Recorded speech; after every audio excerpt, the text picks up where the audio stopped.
Hello, hi everyone, welcome back to my channel পুজোতে চ্যানেলে তোমাদেরকে অনেক অনেক স্বাগত ও ভালোবাসা জানিয়ে আজকের ভিডিওটা আরম্ভ করছি।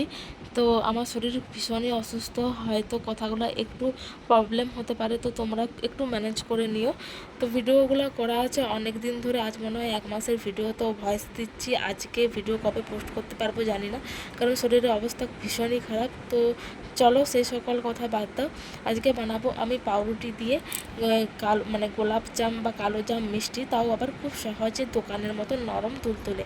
তো এটা বানানোর জন্য আমি নিয়েছি এই তোমার 8 পিসের মতন পাউরুটি। তো পাউরুটিগুলো নিয়ে তোমার পাউরুটির সাইডের অংশগুলো আমি বাদ দিয়ে দিয়েছি, আর মাঝের যে সাদা অংশটা সেটাই আমার দরকার। তো সেটা প্রথমে একটু সামান্য জল দিয়ে ভালো করে একটু মেখে নিতে হবে। তারপর নিয়েছি 1 প্যাকেট গুঁড়ো দুধ। তো 1 প্যাকেট পুরো গুঁড়ো দুধটা দিয়ে ভালোভাবে একটা সফট ডো তৈরি করতে হবে। দেখো ডোটা খুব আমার সফট হয়েছে।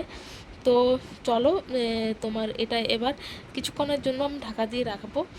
তো তারপরে দেখো, এবারে আমি বানাবো তোমার মিষ্টির যে শিরাটা হয়, তো সেই শিরাটা বানাবো। ওই জন্য আমি একটা কড়াই নিয়ে নিয়েছি।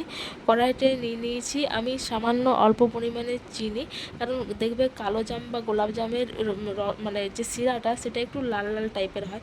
তো ওই রকমভাবেই মানে করার চেষ্টা করছি। ওই জন্য দেখো মানে চিনিটাকে প্রথমে ক্যারামেলের মতন তৈরি করে নিচ্ছি। তারপরে বাকি আমার এখানে 200 গ্রামের মতন চিনি ছিল, তো সেই চিনিটা আমি দিয়ে তোমার একটা শিরা তৈরি করব। তো দেখো আমার ফুটে গেছে, যতক্ষণ না একটা চ্যাটচ্যাটে ভাব আসছে ততক্ষণ পর্যন্ত ফুটাতে হবে।